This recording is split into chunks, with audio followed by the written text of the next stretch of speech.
Dans votre boîte email, identifiez le message vous invitant à pouvoir vous enregistrer. Vous cliquez sur enregistrer et là vous verrez les données préenregistrées. Mettez juste votre mot de passe dans la case password.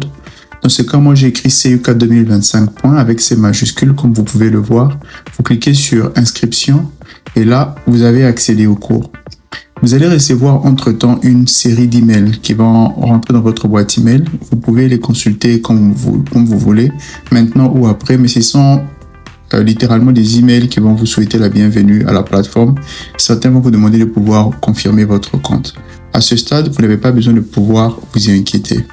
Revenez sur l'écran principal, cliquez sur Continue et là, on vous confirme votre inscription au cours. Vous recevrez de nouveau quelques emails qui vont entrer.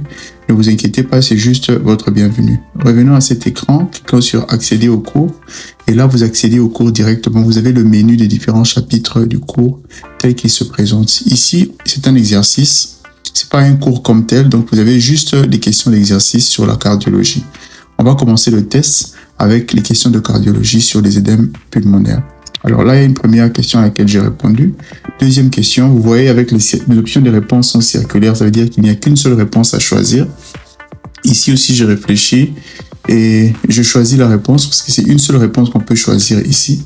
Je choisis ma réponse. Je pense que pour cette question, c'est la première association. Donc, je choisis, je clique sur « Suivant ». La question ici, c'est une question vrai ou faux. Je choisis vrai dans ce cas ici et j'avance. Vous voyez les options de réponse sont carrées ici. Ça veut dire qu'on peut sélectionner plusieurs options. Ici, n'oubliez pas, vous pouvez sélectionner plusieurs options. Ensuite, vous cliquez sur enregistrer et suivant. Et vous passez à la question suivante, c'est circulaire. Donc, il y a une seule option que l'on peut choisir.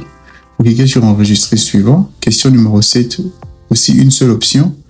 Vous allez cliquer, dès que vous allez choisir la réponse, vous cliquez sur enregistrer et suivant. Question 8, c'est la même chose aussi. Vous cliquez sur enregistrer et suivant après avoir choisi l'option qui vous semble la plus probable. Dans ce cas, je choisis une option et j'avance.